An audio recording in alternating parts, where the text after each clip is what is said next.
Order. Order. Steve Witherington to move the motion. I beg to move that the House has considered the impact of science and discovery centres on national science and technology priorities. It is a pleasure to serve under your chairship, Ms Harris. I'm pleased to have secured this debate today and look forward to contributions from MPs representing some of the 28 science centres and discovery centres, SDCs, across the UK.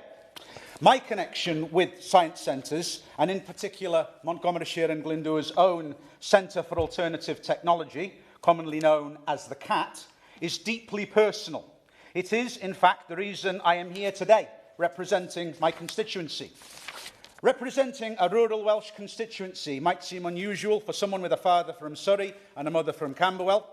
My father was the first in his family to go to university, where he studied agricultural economics. After graduating, my parents moved to Montgomeryshire in the 1970s and settled in Machynlleth. They were among the founding members of the CAT, one of the oldest science centres in the UK. My father went on to create the agricultural section at the CAT, introducing livestock to the site and even welcoming the King, then Prince Charles, on his first visit. My family then moved to Glyndŵr.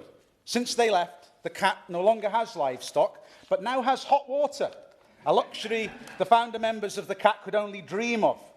In the intervening decades, the centre has grown from strength to strength, now welcoming learners of all ages on visits from school children to its own postgraduate students, businesses and local authorities who want to explore the solutions we know are possible to combat the climate and biodiversity crisis. I am immensely proud that my constituency is home to the CAT, but while you might expect me to be partisan, it is just one of many brilliant science centres across the UK. SDCs are a unique national asset and a proud legacy of the last Labour government. They exist to make science open, accessible and aspirational for everyone. Their mission is to ignite curiosity and nurture a lifelong interest in science, technology, engineering and mathematics, driven by the principle that access to science is a fundamental right. Broadening participation from diverse regions and backgrounds is not only good for individuals, but for UK society and for science itself. I will. I'm very grateful, Ms Harris, and congratulate the member for leading this debate and for finding a government department to respond to it, because up until now there have been a number who have eschewed any responsibility. He is right about the world of opportunity that is open for our young people, and I'm privileged to have in my constituency of East Belfast, Northern Ireland's only SDC, the Odyssey, and particularly W5 within it. And he's right to credit the Labour government, the last Labour government, for bringing these forward as part of their Millennium investments. Does he recognise 25 years on that there is a challenge around capital investment, and it would be wonderful if this Labour government could invest again in SDCs? Can I thank the honourable member for his intervention? And yes, I'm in full agreement. And as you'll see, that will be one of my key asks, that we really do look at the funding for SDCs moving forward. Thank you. You know, as a teacher, nothing matters more to me than ensuring people have access to opportunity. As a drama teacher, STEM was never my strongest suit, but the importance of fostering curiosity and, most importantly, ensuring everyone can access it has always been central to why I became a teacher and an MP. SDCs operate in all 4 nations of the UK, reaching more than 5.2 million school children, families and communities with science and technology, and that was last year alone. Over the past 2 years, these organisations have worked with more than 37% of all UK schools. 55% of all visitors identify as women and girls, and many centres provide visits completely free of charge, enabling over 450,000 people from communities traditionally underrepresented in STEM to participate in science research and innovation each year. They are among the few places where broad and inclusive community engagement, the development of essential STEM skills among future generations, and cutting-edge scientific research all come together under one roof.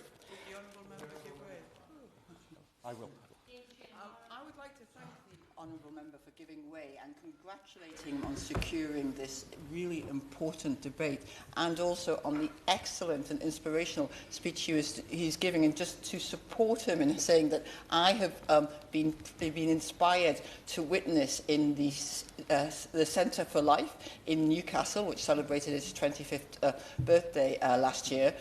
Just that openness and this support it gives, the introduction it gives to young people from all backgrounds and all different areas of the Northeast to engage in life sciences. And as an engineer myself, from a impoverished background, knowing that the Centre for Life is there in Newcastle, opening up the huge universe which is science and science curiosity is so reassuring.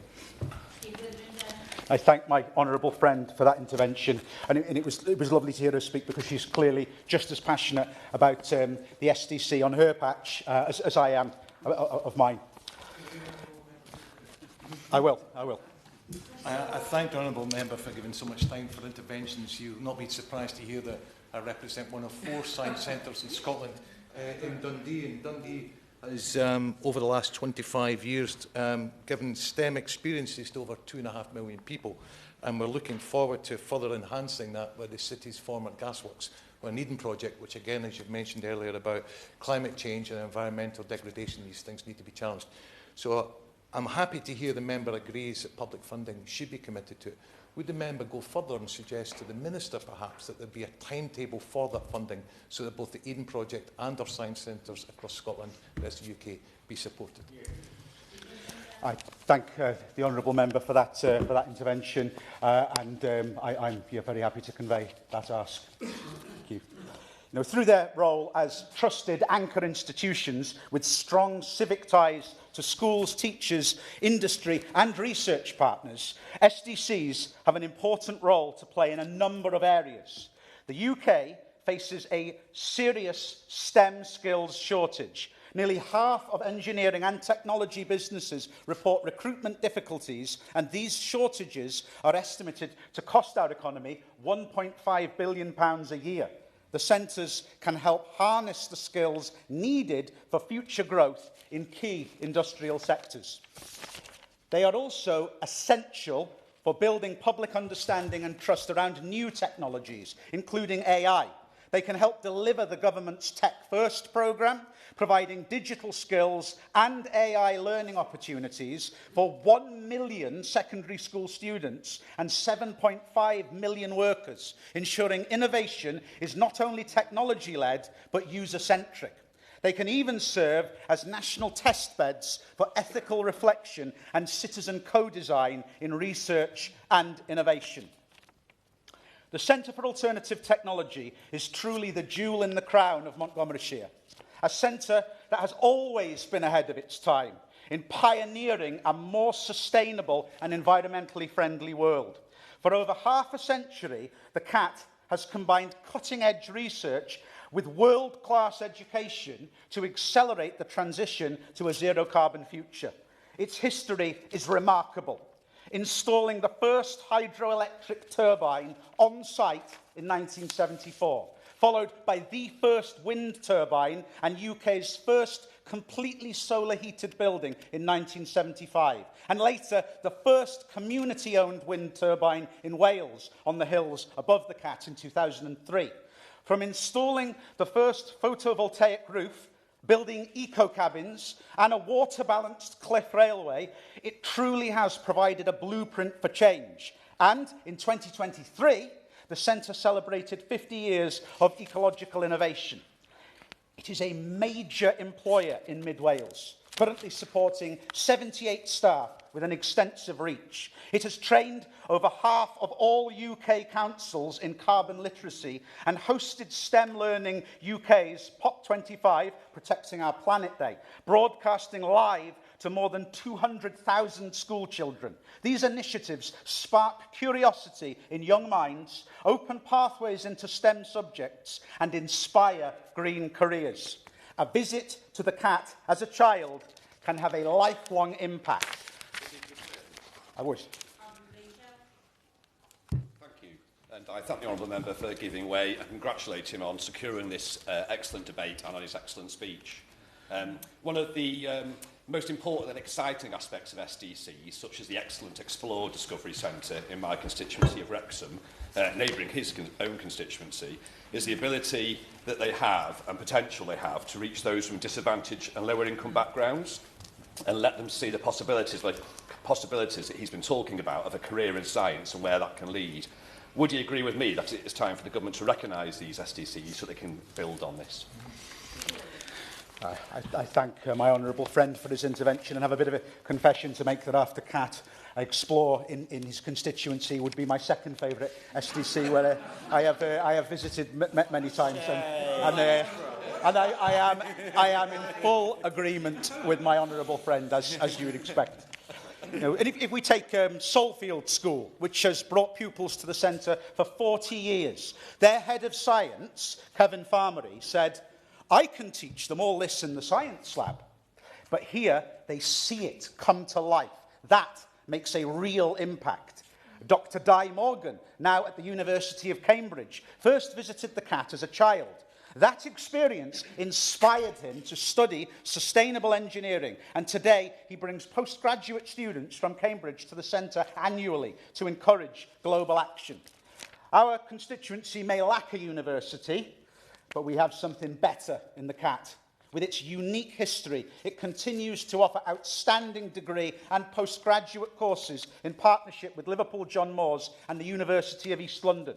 Currently, 700 postgraduate students are enrolled in programmes covering renewable energy, sustainable food and land use, sustainable architecture, green building, ecology and behaviour change. The CAT's influence extends beyond education. Its legacy includes the growth of over 50 sustainable businesses and organisations, either via their postgraduate students, inspired volunteers, or from research experiments that take place directly on site, such as Dulles Engineering, Aber Instruments, Adaptivate, and Indiniture. Dulles, established at the CAT in 1982, invented a solar fridge that preserves vaccines and saves lives worldwide. Indiniture, founded by the CAT graduate Scott Simpson, was named UK Green Business Awards 2025 Manufacturer of the Year. It is not just a centre, it is a catalyst for change, locally, nationally and globally. But, like many SDCs across the UK, the CAT is facing significant challenges. Unlike museums, art galleries, theatres and libraries, which can access government and national lottery funding for their infrastructure needs, SDCs have historically been excluded from public funding. Like other publicly accessible cultural spaces, SDCs' costs have risen significantly in recent years due to factors such as the cost of living crisis and energy prices. Unfortunately, centres' ability to grow revenues from their core audience to offset these increased costs is limited. They need to keep entry prices low and indeed offer subsidised or free access to deliver their charitable mission and maintain access for underserved groups and communities. Most SDCs, as we've heard, were built 25 years ago or more. Their buildings are now reaching the end of their design life and need urgent repairs. Roofs are leaking, heating and cooling systems are outdated, and glazing no longer meets modern standards. At the same time, rising sustainability and health and safety requirements mean that repairs are far more expensive. These challenges are compounded by the fact that no central government department takes responsibility for the sector. Recent parliamentary questions have confirmed that DCIT, DCMS and the DFE do not see SDCs as falling within their remit, leaving these centres at a loss. The Association for Science and Discovery Centres has identified urgent infrastructure projects across its member organisations. Nearly £20 million is required to deliver these works, many of which must be completed within the next 12 to 18 months. Importantly, these projects would be match funded by the centres themselves, demonstrating both commitment and value for money. A December 2025 report makes clear that without this investment, many centres will be forced to close or operate more commercially, scaling back STEM learning, outreach and free or subsidised access for marginalised and minority groups, representing a real loss not only to communities but to the UK's future skills pipeline. And the CAP faces these similar pressures. While it continues to welcome school groups like Salfield, they had to close their visitor centre to day visitors, and the future is not currently viable to visit with their families. The visitor centre has seen no significant capital investment for over 25 years and was in desperate need of redevelopment. Unlike universities and many charities in Wales, the CAP receives no statutory core revenue funding. One urgent example is the Leaky Roof project. As anyone who has visited knows, it rains a lot in mid-Wales. The CAP requires £500,000 to keep the Wales Institute of Sustainable Education building open, an education centre which has grown the graduate courses and the innovation lab, supporting councils, communities and other organisations to take action on the climate and nature emergencies. If forced to close, the CAP's entire operating model would be undermined, threatening its unique hands-on climate and sustainability education programmes. This is not about patching roofs simply to stay open. It is about preserving the science, engagement and learning that happens beneath them. SDCs are powerful, but undervalued.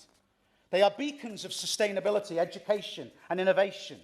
With recognition and investment, they can flourish, supporting national climate goals, inspiring future scientists and engineers, and ensuring that science remains accessible to all.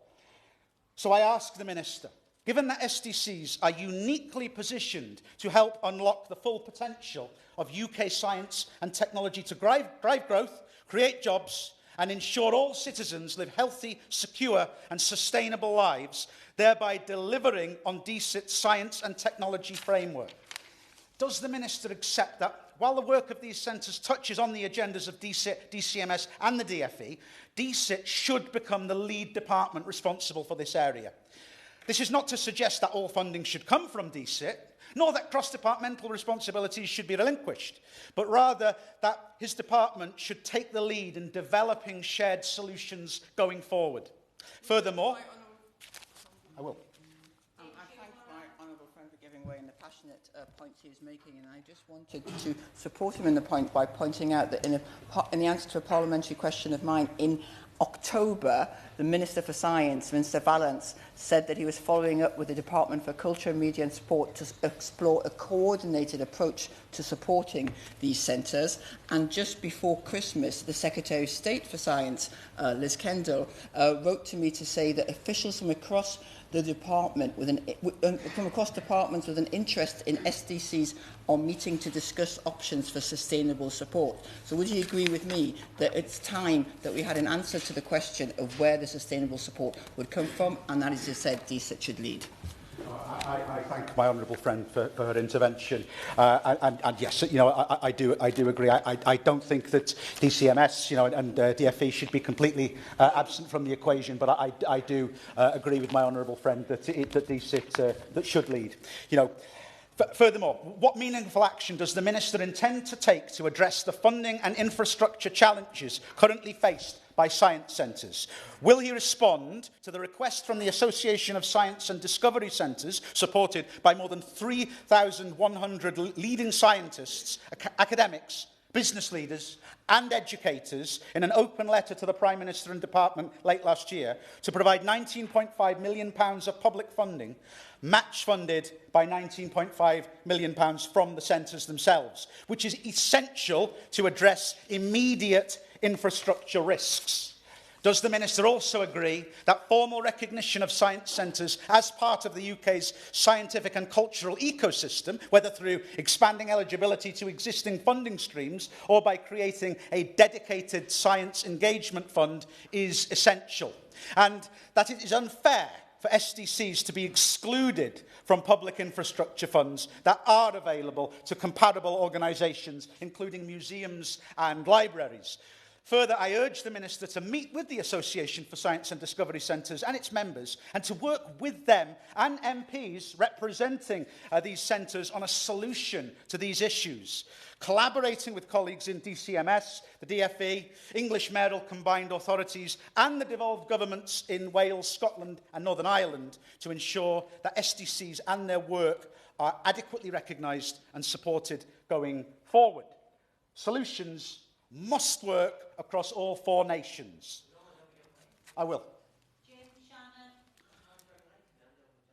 apologise, I meeting with the Minister beforehand. I explained to you, Madam Chair, that was why I was running late, and apologies for not being here at the very beginning. But the Honourable Gentleman is right to underline the issues, not just for England, it's not just for Scotland, for Wales, for Northern Ireland, for us all. And the W5 in Northern Ireland, in East Belfast, is the one where science is to the fore. It's exhibits of science, technology, maths, innovation, but they're always educational, and schools by the thousands at 10W5. But it's not just that. It's the Armagh Observatory, the Planetarium, the Ulster Folk Museum, the Ulster Museum, and Explorers in my constituency of Strangford. So whenever the Honourable Gentleman asks for the meeting, which he very clearly has, and I support him in it, could I also ask that you would make sure that those in Northern Ireland are part of that process, and maybe my right honourable friend, the member for East Belfast, could also be invited, perhaps even with myself. Thanks so much.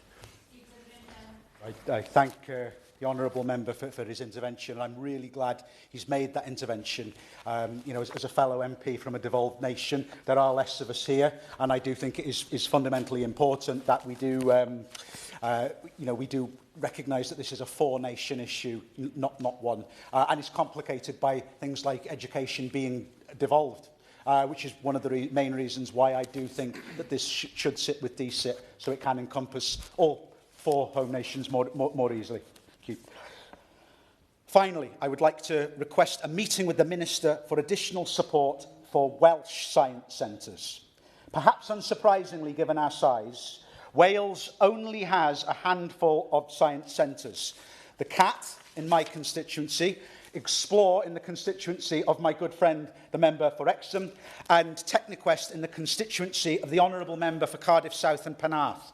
I am eager to ascertain how we, as Welsh MPs, can best support our science centres, not only to ensure their continued survival, but to create a climate in which they can grow and flourish and thrive. I would therefore greatly appreciate a meeting with the Minister to address this issue specifically. In concluding, I want to thank the Association for Science and Discovery Centres, Aileen, and all those who work tirelessly at the CAT, and indeed every dedicated individual across the 28 SDCs nationwide. Your contribution is inspiring curiosity, advancing STEM engagement, and creating climate solutions which are truly invaluable. SDCs are not optional extras, they are vital national assets. The UK-wide network of 28 centres represents a cornerstone of our broader science and research ecosystem, a key legacy of the last Labour government. With proper recognition, urgent investment in infrastructure and long-term capital renewal funds, the CAT and the other outstanding centres across the UK can continue to ignite curiosity, expand green skills and unlock the full potential of UK science and technology for a healthy, secure and sustainable future. I am confident that today's debate will demonstrate the strength of cross-party support for this cause. Diolch yn fawr. I will start the front bench contributions at 3:28 and I would impose an unofficial 5-minute time limit to start with. The question is that this House has considered the impact of science and discovery centres on national science and technology priorities. Dr Danny Chambers. Thank you, Mrs Harris, for calling me to speak. It's an honour to serve under your chairship. And I want to congratulate my friend for securing this debate. That was an absolutely fantastic speech, which has got everyone really enthusiastic and riled up and excited about supporting science. One reason I'm here is because the Winchester Science Centre is not only the biggest indoor attraction in Hampshire, it's also the UK's single largest standalone planetarium, and it has 185,000 visitors a year coming through. And I'm so pleased to have it in the constituency because science has given me the most wonderful career. When I look back on the amazing things that I have done, because I studied science at school and science A-levels, and I've worked in parts of Africa studying how we can improve cattle production by making them more resistant to a protozoan parasite which is spread by the tsetse fly called trypanosomonas, and trying to get more genetically resistant cattle to that disease. And I've worked in Iraq and India and all over the UK and New Zealand, and working simply because I studied science at school. And I think it is the most exciting, most enabling subjects that you can study. And I suppose when I look back on it, like growing up on a farm, loving animals, loving science at school, that's probably why I naturally went sort of down the veterinary route. But my first love of science was astronomy. And on the farm in Devon, where I grew up, there's very little light around, very little light pollution. The stars were incredible. And I could name every single constellation from when I was about 8 years old. But the reason I think that this is the science centres, I'm so moved to speak about this today, is because the single most exciting trip we did when I was in primary school was going to a planetarium. And that really fired up my love of science. And that then, watching sort of Star Trek and nature documentaries as a kid while growing up on a farm really did shape my sort of whole worldview and career trajectory. And Madam Chair, when I was a teenager, I had a favourite magazine. And actually, I should probably tragic. Well, I should probably clarify. My favourite magazine was New Scientist, and one of the most exciting things I was asked to do is write a few articles for New Scientist a few years ago from a veterinary perspective. It's one of my sort of ambitions fulfilled. And when I look back on it, these visits to things like science centres, planetariums, how many people got into science because of stars and dinosaurs?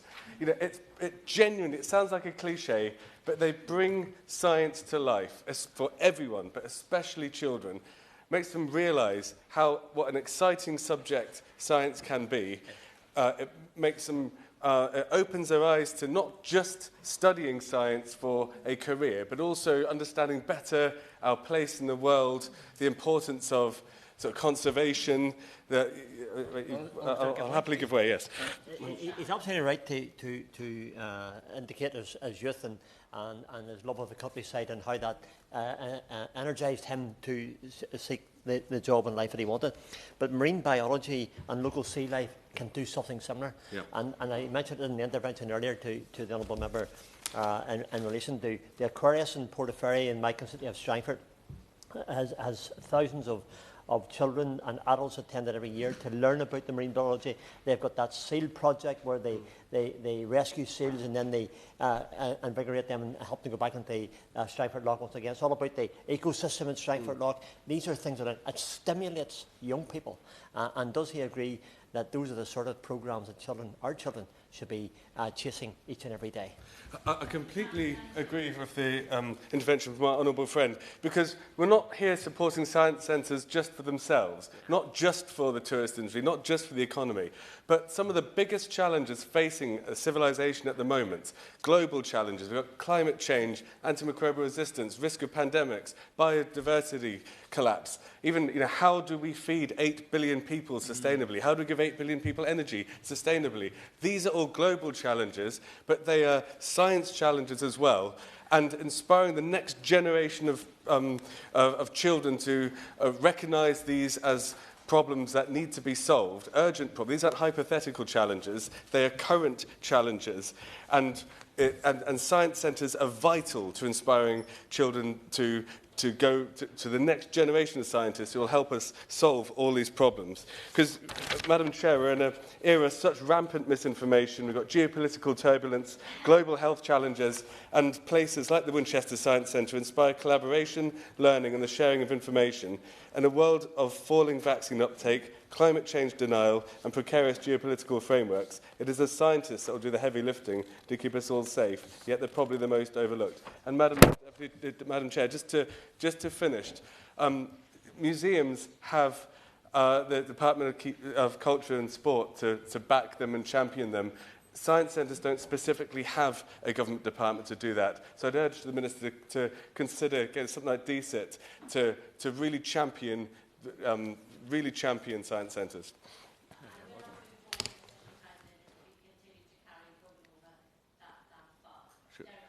Did I go over? Madam Chair.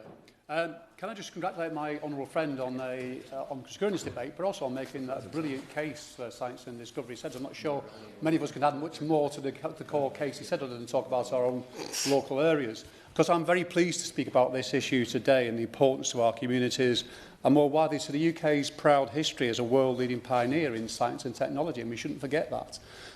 My hometown of Widnes, which is somewhat different than Devon, in terms of a very industrialised area back in the 60s and 70s as I was growing up and very much chemical industry dominated, was once a rural village on the northern banks of the River Mersey. In 1801, its population was just 1,063, and most were engaged in farming and fishing. By the end of the 19th century, the town had become a town of more than 28,000, and what caused this remarkable transformation, of course, it lies in the creation of the chemical works on the banks of the Mersey. And progress is made possible thanks to the superb infrastructure of the likes of the Sankey Navigation Canal, railway links from the river to St Helens, and a dock created at the southern end of the town. Immigration from Ireland and Eastern Europe brought workers, while industrial entrepreneurs, including Sir John Hutchinson, Sir John Brunner, Henry Deacon, Holbrook Gaskill, helped turn Widnes into the heart of the modern chemical industry. And there were not many people who didn't have a family member who worked in the chemical industry at the time I was growing up, not least in ICI, which also dominated the town. The legacy is reflected in the prosperity of many local businesses, because, of course, that chemical industry is now gone, but we still have many really good, prosperous local businesses. And I think this was reflected recently when Hutchinson's Engineering in my constituency, where the Prime Minister came and launched GB Energy, heralding a new chapter in our national industrial history, and this rich local legacy leads me on to today's debate. John Hutchinson's original ministry building is now a Grade 2 listed Catalyst Science and Discovery Centre. It's situated on the River Mersey with amazing views, actually with views of three huge bridges, the railway bridge, the Silver Jubilee Road Bridge, and the absolutely huge new £1 billion Mersey Gateway Bridge. And it sits there on the river looking across to the side to Runcorn. Now, this brilliant institution is a hub for research, development, learning. Generations of people from our region have benefited from the pioneering work done at the centre and its outstanding STEM education. And it's a point of pride that my constituency serves it at its home.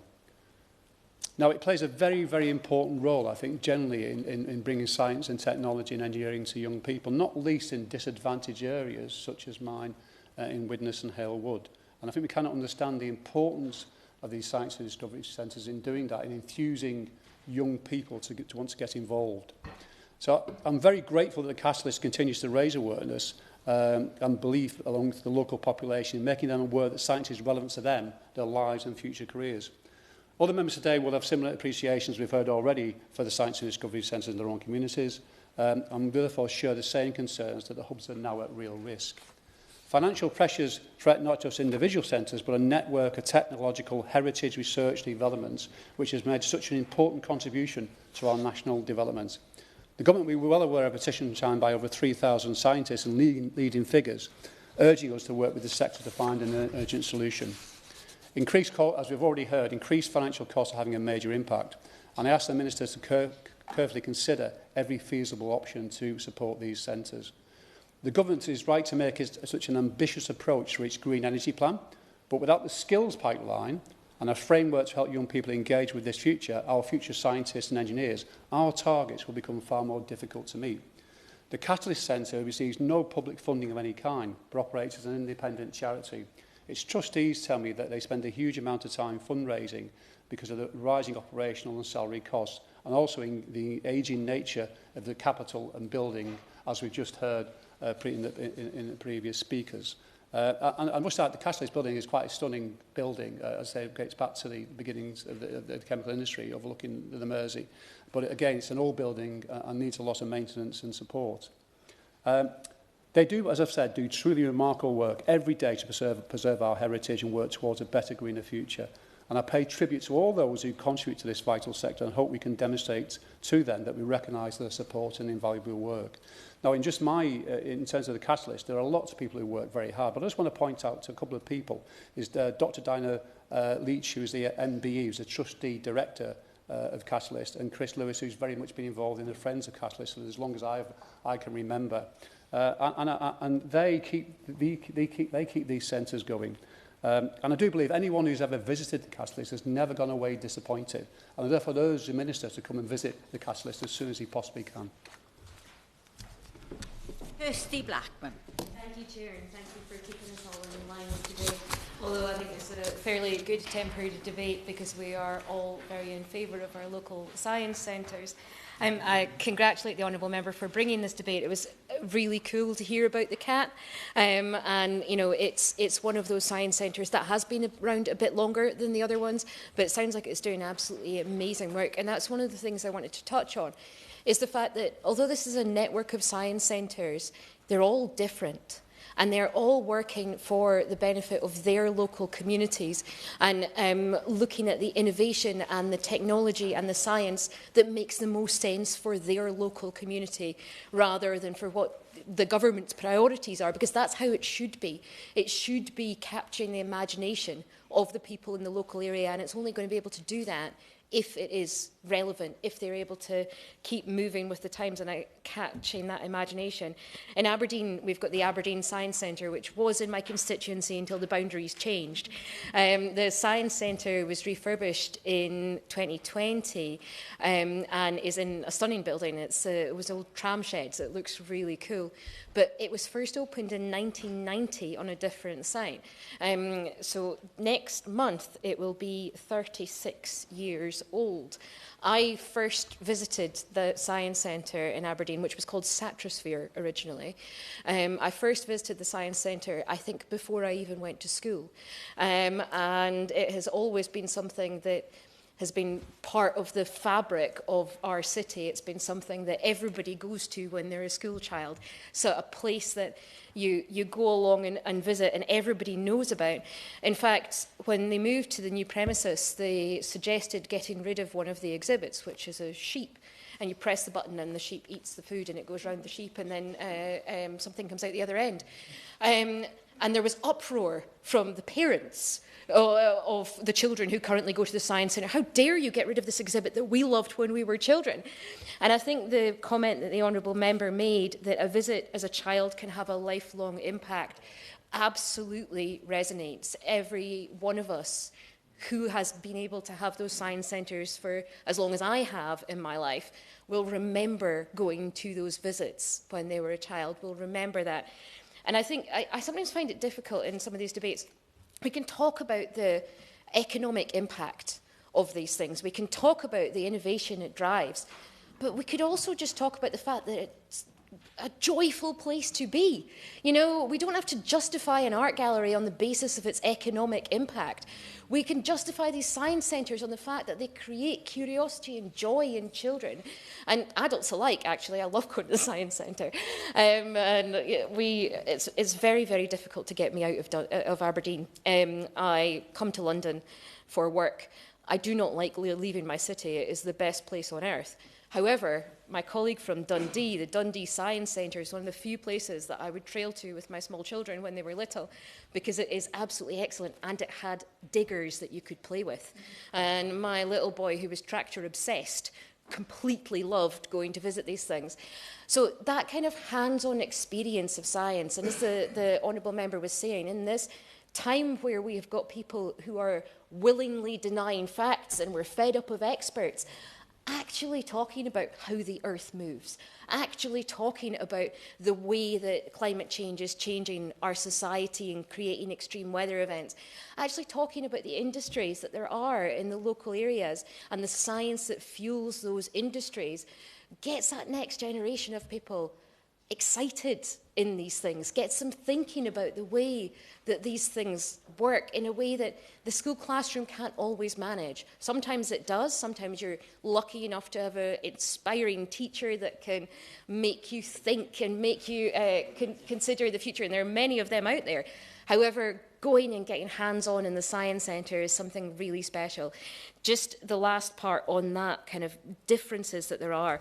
Our Science Centre in Aberdeen has done climate change in recent times. It's had a link with NASA when it had a spacecraft made in the Science Centre. It's currently doing a demystifying AI, and there are some ridiculous photos of me in the Science Centre trying out virtual reality, because I always get super excited by virtual reality. I think that given the importance of this to us and all of our constituents and the changes it makes in people's lives and that lifelong impact, I think it's reasonable for us to ask the two things, which is please look at funding and please just choose a government department. And, you know, it doesn't cost you anything. It doesn't cost the government anything to do that. Choose one and champion these centres. Dr. Lauren Sullivan. A pleasure to serve under your chairship. I'd like to thank and congratulate my honourable friend from Montgomery, Shire and Glendower for securing this incredibly important debate. And I think the passion and excitement, I found my people, basically. Let's go with that. I just want to say it's also wonderful to meet another trypanosomiasis person. I also studied that in Dundee, and so it was like, amazing, where have you been? That's great. And our love for Dundee and this amazing science centre there. So my honourable friend made many of the incredible points of this debate, so I'm just going to skip to the fun bits, really. So I am a research scientist, I am a science teacher, but my real love and foster of science came about when we got to visit places in London, because we used to live near London. You know, Alexander Fleming, amazing to be able to do the antibiotics and just the impact that's had on our world and that we take for granted now. And I think the challenges that we've got coming forward in this next few years, if not longer, is about those big questions that the honourable gentleman spoke about how do we feed 8 billion people, how do we power the nation. But we've got the talent in this country, and I think that is what these science centres really represent. Now, obviously, 25 years ago, there was a new slur of new centres off the back of Aberdeen and other places, and they have been inspiring youngsters and adults throughout that time. So one quick visit to the Dundee Science Centre last summer, the water drop machine. This is very cool. You can look and see the water drop, and then as it makes impact, you can have a photo of you going, oh, it's quite cool. Volcanoes, the brainwave machine, that's also quite cool, where you have to calm your brain, and then the ball moves along. I nearly had it. And then I saw that I was winning, and then the ball came to me, and it wasn't. But it's so much fun, and the curiosity and the excitement. And I think the honourable member for Aberdeen North made a point that we sometimes get bogged down into the economic argument and the inspiration argument, and they are incredibly valid. But actually, fun and memories is also incredibly, incredibly important. So the asks, as it were, of this is that to have a home and to have a department that is championing it and where the door is. I think having met with and spoken with representatives from the Science and Discovery Centres, there is a revolving door, and we've got to have a home. And this I raised with the Secretary of State fairly recently, and she is looking at and hopefully the Minister today can provide us with some update on where this home may well be. I'm going to skip through we've had over 3,000 scientists and academics and business leaders and educators signing an open letter. This is something that is desperately needed. Where we have the misinformation, disinformation, challenging world where what is fact, what is not fact, how do we consider evidence, these are places where we can really go and prod that evidence and actually have an understanding. So I'll just conclude in saying I'm hoping that the Minister is hearing all of these things loud and clear and will have many stories of his own to call for. But thank you again for securing this debate. Joe Morris. Thank you, Mrs Harris. It's a pleasure as always to serve under your chairship. It's a shame that my old friend for Newcastle Central has departed, as I remember spending much of my time as a child in the Centre for Life, and here it's 25 years since it first opened, has made me realise that I've aged quite a bit in the meantime.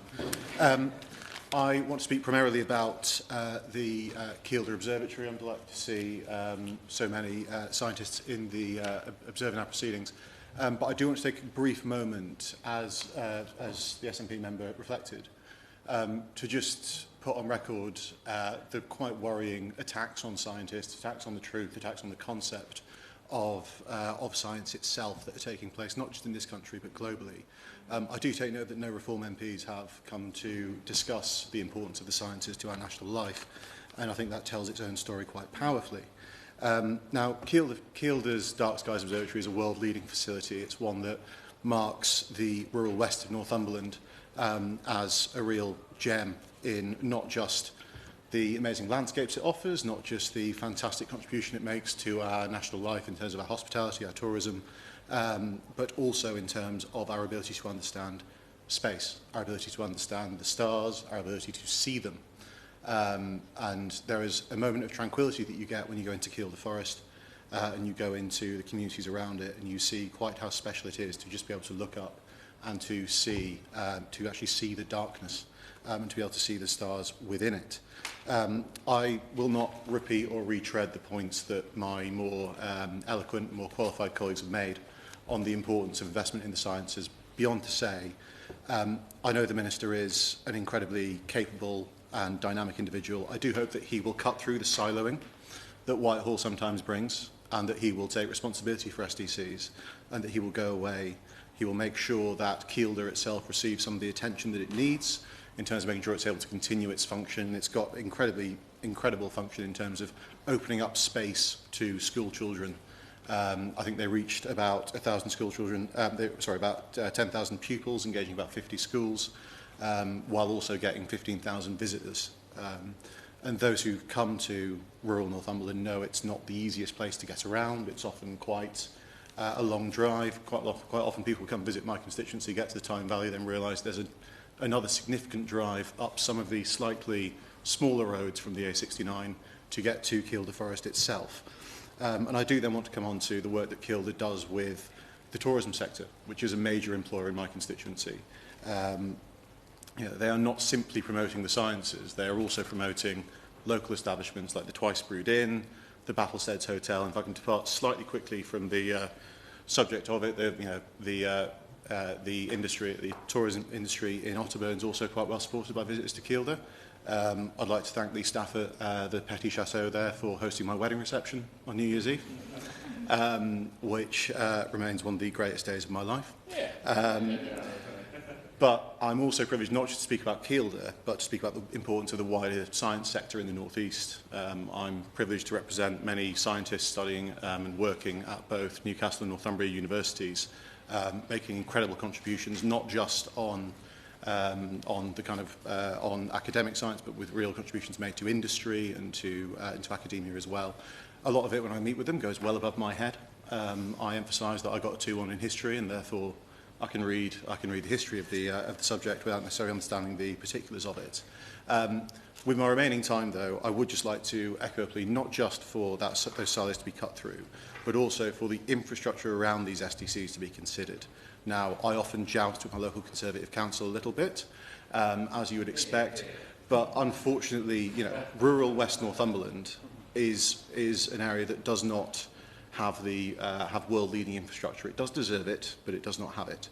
And I would just like the Minister to go away and make the point that these centres exist, accessing them is incredibly important, and therefore we need to make sure that, while I know it's not his department, that the roads leading to them are properly repaired, that the opportunities to access them are properly promoted, and also to say that the Minister is more than welcome at any point to come and visit Kielder with me, to sample some of that local hospitality that I've praised, and to see the dark skies for himself. Thank you very much, Mrs Harris. It's an honour to serve under your chairship, and I want to thank my honourable friend, the member for Montgomeryshire and Glendower, for securing this very important and enlightening debate. Science and discovery centres have a crucial part to play in the nurturing and development of curiosity and scientific endeavour for thousands of young people across the country and in my Bracknell constituency. The Lookout Discovery Centre in my constituency played a defining role in my own childhood and fostered in me a lifelong love of science. And I know many constituents will have similarly fond memories of visiting the Lookout as children, and indeed I've been delighted to return there not only as Bracknell's MP last year, but also with my nieces to introduce the next generation of swallows to everything this remarkable place has to offer. The Lookout offers over 90 interactive exhibits. Visitors are invited to touch, pull, push, launch flying machines, play with circuits and explore their senses. And this is all designed to spark curiosity in children aged 3 to 12, as well as indeed in the adults who accompany them. This government has been clear that it wants the UK to take a leading role in the development of new technologies, and that this will accelerate development not only across our economy, but also in our health system, our universities, and our national security. It's an ambition I welcome. But these aspirations are not possible without a strong foundation on which to build, whether it's AI, semiconductors, life-saving research, or cutting-edge innovations.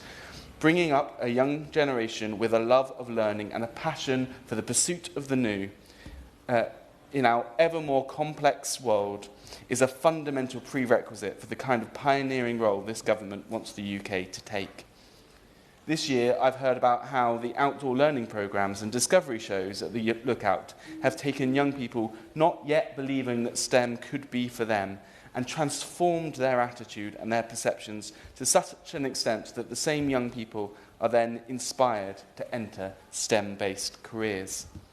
Discovery centres provide a vital space for exploration outside the pressures of school.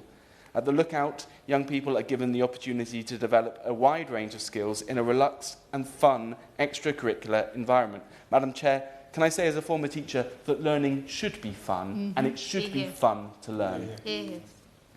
For those who rely on a newly discovered passion, the Lookout also takes on work experience students to support and provide a step up in their STEM-related career ambitions.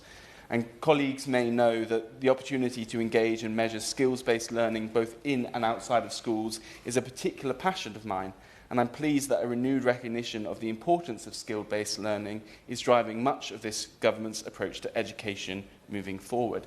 It's critical that we recognise that centres such as the Lookout have a fundamental role to play in inspiring and developing the workforce of the future, equipped with the skills that matter.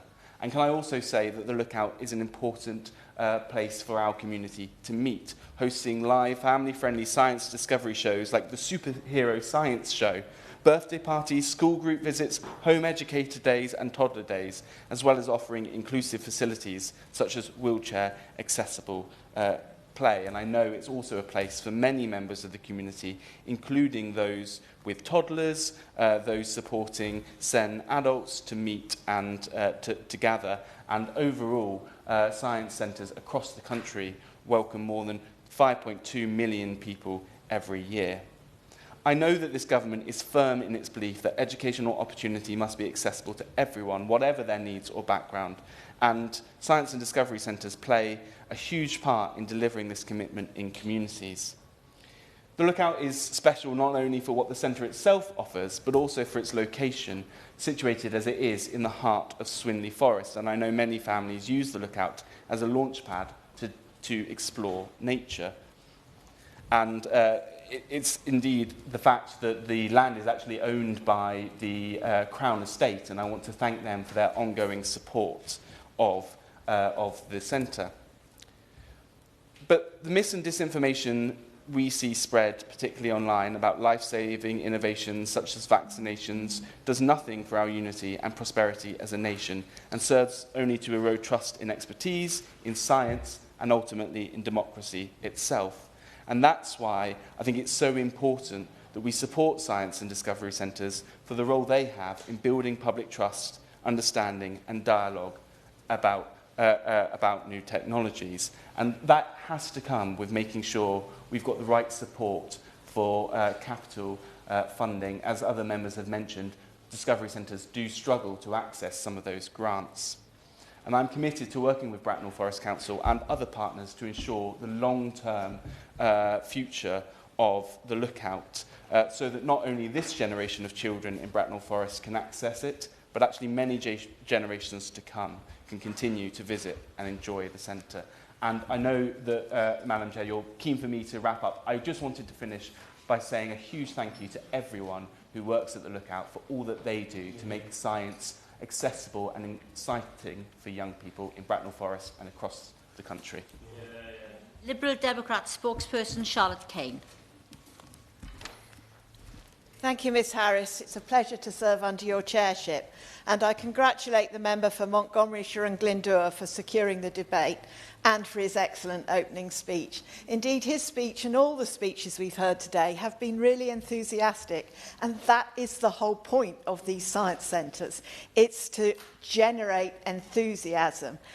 And we've heard from my honourable friend from Winchester about how his enthusiasm for astronomy landed up with him becoming a vet. So you don't know precisely where that young person will end, but you give them that enthusiasm, you get them exploring, you get them thinking about science and STEM and maybe ultimately what career they might do. So the Liberal Democrats believe that curiosity and engagement in STEM subjects should be encouraged from a very early age. We all know that science, technology and engineering will forge the future of this country by generating advanced technologies, rethinking national infrastructure and making strides in new medical treatments. And yet we face a serious shortage in STEM skills. Science and discovery centres play a central role in engaging millions of young people around the country every year and hopefully lighting that spark of enthusiasm that could form the foundation of their future career. And I would agree that the Centre for Alternative Technologies is a fantastic place, and it gives many examples of how we can all live more sustainably, things we can easily do in our own homes.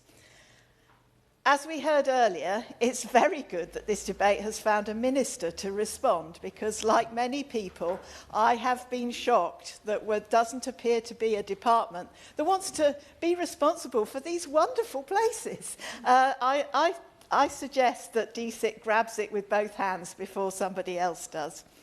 I'm proud to host within my constituency of Ely and East Cambridgeshire, Cambridge Regional College, Cambridge Science Park, and the Cambridge Science Centre. Now, like the member for Montgomeryshire and Glyndŵr, I don't have a university in my constituency, but I have 3 around my constituency. And the Science Park hosts many of their spin-outs, and the Science Centre is what's encouraging young people to study STEM subjects either into apprenticeships or through to university. This Cambridge Science Centre is going to soon begin its Building a Better Future programme, which will engage young people in STEM by considering real-world problems that face our communities into the future. Things such as house building, energy, transport, green technologies. They're all critical to the lives of young people, and it's exciting to consider the potential of science centres in building local skills to tackle issues within our area. But Cambridge Science Centre told me that they have serious concerns over, in their words, the growing chasm existing between innovation in STEM sectors and younger people. They want to play a keen role in making sure that our young people know what's going on in STEM, all the new developments. And there's some very exciting cutting-edge ones in my constituency. But they need money and they need support to do that. The Science and Discovery Centres are clearly a national asset with an important role to play in growing our STEM skills base, investing in national renewal and rebuilding our reputation as a leader in science and innovation. but they're also important local assets, as we've heard, connected to the local industries and the skills needs of the area, and able to mobilise the enthusiasm of local young people in STEM towards tackling the problems facing their communities into the future. So I hope the Minister will today be able to give us an update on which department is going to be responsible for these centres, and in developing a coherent strategy and funding for the science centres, and will he agree to fully engage with science centres across the country on a plan to ensure the education and engagement of young people keeps up with the pace of change in science, technology and engineering?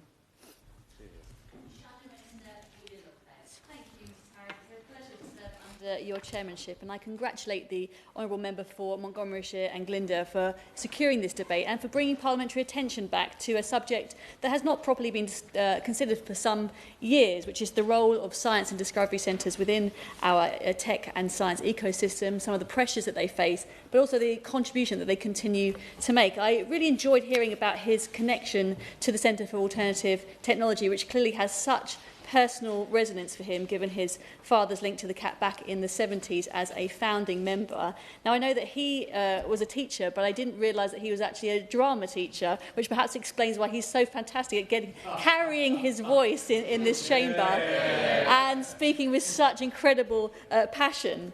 I confess I had not appreciated just how extensive the network of SDCs is. The Eden project, which I visited again myself last year, is just one of the 28 science and discovery centres spread across every part of the UK. And it's a perfect example, I think, of what these institutions do so well. It's a major visitor attraction, it's deeply rooted in its local economy, and it has scientific discovery and public engagement at the heart of its mission.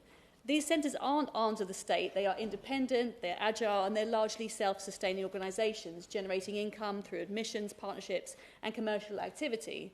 Now, many were established around the turn of the millennium. Indeed, my very first visit to the Eden project was back in the year 2000, on my very first girls' holiday to Cornwall and Devon. We didn't, as Essex girls, choose Marbella. We chose that part of the country, very rock and roll. But it really embodied the optimism of that moment. It's an old clay pit turned into a very future-focused, futuristic-looking plant wonderland with a scientific mission at its core. And while there were early Millennium Commission grants and support, that funding rightly came to an end. And for many years now, these centres have operated without routine public subsidy. That independence has been a strength. It's allowed them to innovate and respond quickly to new scientific developments, and also retain the trust of the communities they serve. But there was always an understanding that the materials and the buildings that were designed for the SDCs would require renewal after around 25 years, which is now. Many centres have now reached that point, and they face major capital projects at exactly the same time as a far more difficult operating environment. SDCs are a distinctive part of our national infrastructure. They are the only places where cutting-edge science, public engagement and the development of essential STEM skills come together under a single roof. Collectively, they reach more than 5 million people every year, and they've engaged with over a third of UK schools in just the past 2 years alone. And we heard today how the Honourable Gentleman for Winchester, he talked with beautiful passion about the role of science in his own life, completely fired up by an early visit to a planetarium. It's the same for the Honourable Lady for Gravesham. And we heard also about the Honourable Gentleman for Bracknell, his own connection to the Lookout. And as he was speaking, I was thinking back to the time that I was hit by a Segway in Bracknell Forest, and I suddenly started to get PTSD. But since these SDCs rely on income rather than public subsidy, they have been particularly exposed to recent shocks. The pandemic, for one, but also, of course, the energy price surge after Russia's invasion of Ukraine. And although the government support schemes did help many organisations through that period, SDCs did fall between several stools. They were not eligible for cultural recovery funding, and they didn't have national lottery support either. Now, they survived those challenges, but what they did not anticipate was facing simultaneous capital renewal pressures alongside the impact of the 2024 budget. Now, we've all spoken to businesses and hospitality in our own constituencies about those sharply rising costs, particularly when it comes to employing people, in national insurance, some of the business rates issues coming through. And those pressures are now pushing some of these science and discovery centres towards a tipping point. Two of the largest in the UK have announced significant redundancies. In one of their sets of accounts, they explicitly cite the inflationary impact of the budget and increased national insurance costs. 75 jobs have already gone at one of those. And without intervention, some of these centres are warning that closures within the next 12 to 18 months is a real possibility. Now, of course, all this matters because the mission of science and discovery centres is to make science, technology, engineering and maths more accessible, to make those subjects engaging and to be relevant to people from all backgrounds. They provide trusted spaces where the public can explore new technologies, to understand their applications and build confidence in engaging with them. And a recent example of that is a project on demystifying AI, which I think was mentioned by the Honourable Lady for Aberdeen North. And it was also mentioned by the Honourable Member for Widner and Halewood about how these centres provide a critical role in the skills pipeline. Programmes such as Glasgow Science Centre's Learning Labs has worked with thousands of teachers and reached over 100,000 pupils, and it shows how these centres complement formal education and help young people see themselves as future scientists, engineers and innovators. The Honourable Gentleman for Hexham talked about the importance of SDCs in relation to challenging some of the anti-science narratives, and I also wish at this juncture to congratulate him on his recent nuptials, and it sounds like the petty chateau, I'm sure, had a very lively night over the New Year period. Ministers themselves have recognised all of these strengths. The Secretary of State herself has spoken in this very chamber, actually, about the National Space Centre in her own town of Leicester and the role that it plays in terms of future jobs and prosperity. One of her ministers, the Honourable Gentleman for Edinburgh South, his constituency neighbours the amazing Dynamic Earth SDC. And I know that the minister's constituency is not necessarily close to Montgomeryshire, but I'm sure that he doesn't want to take on the, if I may say, the Welsh mafia in this chamber and disappoint them by not backing SDCs very fulsomely in the course of this debate. But this really touches the heart of the problem, which is that these centres really need a department to recognise them, to engage with them, to champion them. And DCIT is the obvious home. These centres were born of a government-led vision to create trusted environments for public engagement with science and tech. And they've built strong partnerships with universities, industry and local communities. They are ready to support national missions, but they need the government to show them that ownership. So I asked the Minister a number of fairly straightforward questions, and I think they are reflective of the very disciplined briefing that has been going on behind the scenes by the SDC's Association. But first, I'd be grateful we could know whether DCIT will formally accept responsibility for the sector and act as its champion across government. I'd like to know if ministers will meet with representatives of SDCs as a matter of urgency. Will the department consider whether underspends could be directed towards the £20 million that they believe is essential for capital upgrades, funding that they are confident they can match fund through partnerships? Will ministers engage directly with DCMS colleagues on opening up access to national lottery funding for science and discovery centres? And finally, will the Minister make representation to the Treasury about the wider impact of current tax and business rate policy on SDCs that run directly counter to what the government says it wishes to promote when it comes to science and technology? SDCs are a quiet success story. They are independent, entrepreneurial and deeply embedded in communities. They support public understanding of science, they develop future skills, they are inspirational to future generations.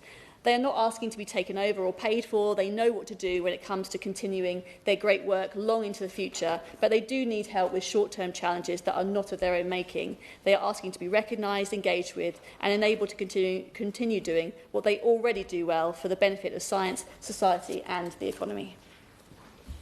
Senior member of the Welsh Mafia, and presumably the godmother. I'm now going to call the Minister, but can I remind the Minister to make sure he leaves time at the end for the member in charge to wind up. Minister Kinishka Narayan. Thank you, Ms Harris, and can I pay my due respects as the godmother of the Welsh Mafia. It is only a pleasure to serve with you in the chair, always, but in particular on this occasion for my honourable friend, the member for Montgomeryshire and Glyndŵr, has initiated his first Westminster Hall debate on this deeply important question. With you in the chair, him having initiated it, and me responding on behalf of the government, I am deeply proud of Welsh enthusiasm for science and technology being right at the heart of this debate as well. And so can I first and foremost thank my honourable friend, the member for Montgomeryshire and Glyndŵr, on securing this important debate on the impact of science and discovery centres on national science and technology priorities. I'm grateful to all the members who've contributed to the debate today. It has been a total delight to hear the wonderfully distinct flavours of science and discovery centres across the country, but also to hear the very distinct stages of our lives in which they've touched us as well, the experiences of our parents, as my honourable friend, the member for Montgomeryshire and Glyndŵr, pointed, the experiences of our childhood, the experiences of our schooling, the experiences of our enlightened first girls' holidays, the experiences of our meaningful weddings and of our professional work as well. Ms Harris, growing the economy is our #1 priority in this government, and science and technology are central to achieving that ambition. That is why the government has committed an unprecedented £86 billion investment in UK research and development over the next 5 years, the largest ever by any government. This investment is about driving innovation, creating jobs and securing long-term economic growth. It signals our determination to put science and technology at the heart of our national priorities. Of this investment, £38 billion is allocated to UK research and innovation, the UKRI, to deliver our core priorities across the research and innovation buckets.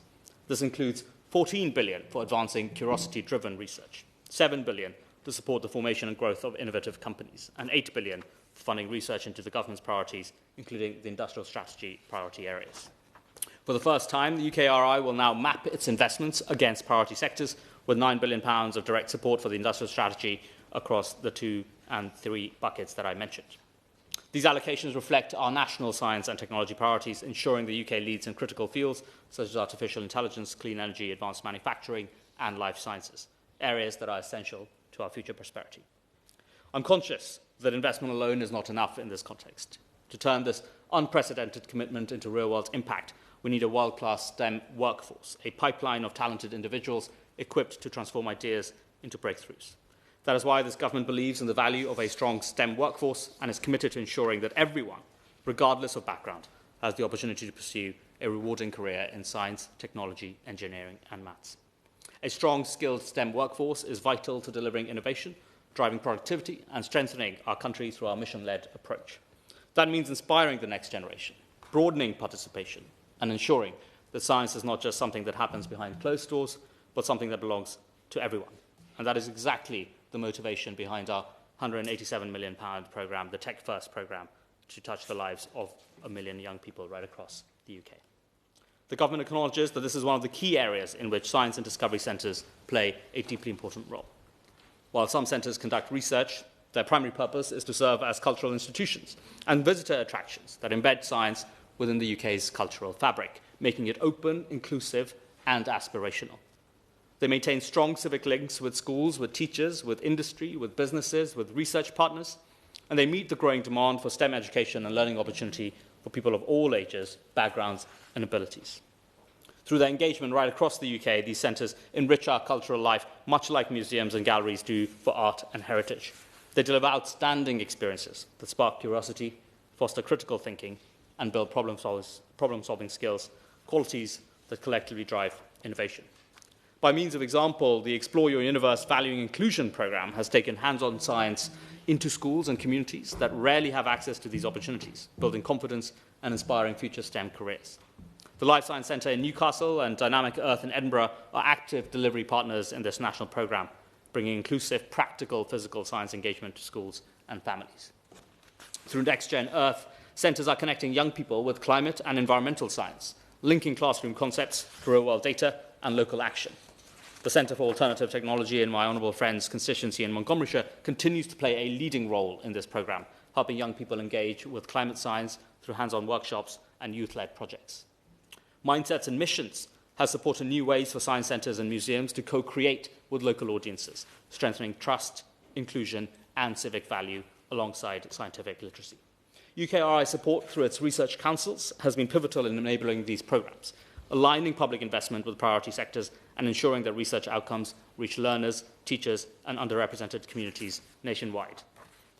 The scale of these centres' reach is remarkable. In 2024 alone, science and discovery centres welcomed over 5.2 million visitors, including hundreds of thousands of school children and family.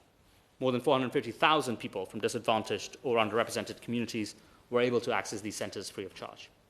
Over the past 2 years, Science and Discovery Centres have worked with 37% of UK schools, supporting curriculum science and STEM skills in 96% of parliamentary constituencies. Importantly, these centres help us tackle one of the biggest challenges in science and technology: diversity. Last year, 55% of visitors were female, and targeted outreach programmes are bringing science to communities that have historically been excluded from STEM careers. Close to my heart, I'm particularly excited about the way in which the centres speak also to diversity of place, in making sure that rural places, such as the mentions of my honourable friend from Montgomeryshire and Glyndŵr, as well as my honourable friend from the Widnes and Howard, have highlighted, but also right across every part of our union, represented so ably by members' contributions today across England, Scotland, Northern Wales, Northern Ireland and Wales. Not just diversity in theory, but Ms Harris, diversity in practice. I have listened carefully to the concerns raised by fellow members about the financial and operational challenges that these centres face. Many of them, as has been highlighted, have ageing infrastructure that needs replacement, and many operate as charities without a consistent funding stream. They often rely on low ticket prices to make sure that accessibility is a priority and to deliver on inclusive community engagement. I recognise these pressures, as we do right across government, and we understand the difficult decisions many centres are facing. But limited income sources and major infrastructure needs, building financial resilience will of course be a big key part of long-term success for the centres. And I know that they'll be reflecting on diversifying income and exploring innovative ways to strengthen sustainability as part of the solution. I'm also keen on highlighting the available funding streams that UKRI will continue to provide, some of which may be of relevance and support to the centres as well. I'm also conscious that there will be a focus on investments that deliver the greatest impact across the centres, and working with centres to develop sustainable models and innovative partnerships will deliver on resilience and value for money. Looking, very happy to give way. Dr. Lawrence Salva. Just to clarify on the UKRI point, are you therefore allowing the UKRI to be able to distribute funds to these science centres, or could you just clarify that point you made there? Thank you. Minister. I'll thank my honourable friend both for her particular question and for the experiences she vividly described in science centres. The UKRI has historically, as I mentioned, funded specific programmes as well, and so I'm conscious that where there is available programme funding for eligible centres, that they ought to make sure that they apply for it. I'd be keen on making sure the UKRI is keenly working and engaging with the centres and flagging them up as relevant as well. Looking ahead, we remain committed to strengthening the STEM pipeline in collaboration with science and discovery centres, with UKRI and with industry, so that together we can inspire the next generation and secure the UK's future as a science and technology leader. We will continue to champion programmes that broaden participation and embed science in our culture, while exploring practical ways to support the infrastructure that enables these centres to thrive, always guided by the principle of long-term sustainability. Ms Harris, I'm conscious in particular about the questions raised today in the debate by honourable members right across the House. And in response to those, the particular question of departmental engagement, I'm very keen, as having turned up here, that DCIT engages very closely, but I'm also conscious that the cultural contribution of discovery centres is a really fundamental part of what motivates them and what motivates those who visit them as well. And so I'm keen on committing to close cross-government working right across DCMS, DCIT and any other departments as well. I'm, of course, keen that I don't just meet the low bar of having turned up as a government minister to this debate, but to take up the request of honourable members across the House in making sure that today is the start of the conversation, not the end of it. And so I'm, of course, delighted to commit to a meeting both with the honourable member, my friend from Montgomeryshire and Glyndŵr, and the Association for Science and Discovery Centres to progress the conversation in a tangible way from here on as well. On the particular question of potential sources of funding, whether they be underspends or Treasury, I'm afraid I have neither the power nor on this occasion the willingness to commit to particular sources of funding and write a fiscal event live in this debate, but I have heard loud and clearly the concerns raised about funding resilience of science and discovery centres as well. It would be remiss of me, Ms Harris, not to pay a personal tribute to science and discovery centres, for as true as the honourable member for Winchester's preference in magazines, it is also true that growing up, faced with the choice of the Techniquest in Cardiff Bay or the cinema and bowling alley neighbouring it, I committed to my parents and I commit to the House that my preference was always the Techniquest in Cardiff Bay. And so can I, on that note, thank all members who have spoken today. This debate has highlighted not only the extraordinary contribution of science and discovery centres, but also the shared responsibility that we all have to ensure their success in a sustainable way, to make sure that the inclusive way in which they engage young people and families right across this country is maintained for as long as possible. Thank you. Thank you. Steve Witherington to wind up. Thank you, Ms Harris. And thank you to all of the speakers and beautiful speakers in today's debate. Some lovely speeches. First, to respond to the Honourable Member for Winchester. I was interested in hearing him speaking about his work on tsetse flies in New Zealand, which just really did emphasise, the global contribution, to the world that our science centres make. I was also extremely relieved to hear that his favourite magazine in his youth was New Scientist. My right honourable friend, the member for Witness and Halewood, spoke at length about the chemical industry. So our two constituencies have a very close link. Glyndŵr, the other half of my constituency, was home to the biggest chemical plant in the world in the 1920s, biggest producer of the chemical phenol. And, just as back in the last 2 centuries, the science and technology was the driver of, the industrial revolution and the growth and development of this country. I also hope that in this century it'll be cleaner, but nonetheless science and technology that drives, the green industrial revolution. The Honourable Lady for Aberdeen North spoke very passionately about Aberdeen's Science Centre. I was also very glad to hear that they've kept the defecating sheep.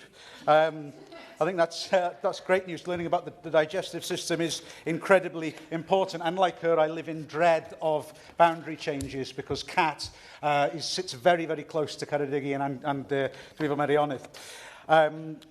Also, my honourable friend, the member for Gravesham, is another honourable member with a fantastic science career and great passion for the pedagogical aspect of science centres. I would then like to move to my honourable friend for Hexham, who was not the only member to speak about the concerning rise in, I don't know what you might call anti-science and anti-facts. I was one of the things that inspired me to get into politics was when the former member for Surrey Heath famously said, "I think people have had enough of experts," because that was sort of like the antithesis of what I think. If I hurt my back, I want to speak to an expert in back injuries, so I'll take experts. Thank you very much.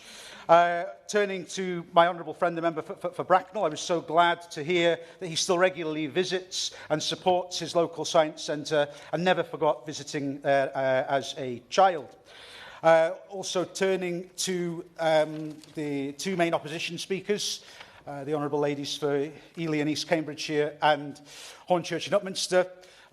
Politics can be quite a cynical game, and it's so lovely, when there's such cross-party consensus on a topic. So I really enjoyed hearing both speakers from the main 2 opposition parties. Although I can reassure the right honourable lady for Hornchurch and Upminster that I'm most certainly not a member of the Welsh Mafia. And then moving to my right honourable friend, the Minister for the Vale of Glamorgan. I just wanted to thank him for coming here today. He spoke very reassuringly, and I'm really looking forward to meeting with him. I think for too long, science centres, this issue has been treated like a bride left at the altar, by a groom. No one's representing it. No departments are taking it on. So I really do hope that is decent, and I look forward to working with him on this in the very near future. Finally, as well as thanking all the visitors in the gallery, some of whom have travelled a very long way to come here and be with us today, I'd also like to thank you, Ms Harris, for your excellent work in the chair. As always, it gives me great pleasure that this debate has been a very Wales-centric affair. Diolch. And in the spirit of sharing and showing how shallow I am, my favourite magazine is Vogue. The question is that this House has considered the impact of science and discovery centres on national science and technology priorities. As many of that opinion say aye. Of the contrary, no. I think the ayes have it, the ayes have it. The sitting is suspended until 4 p.m.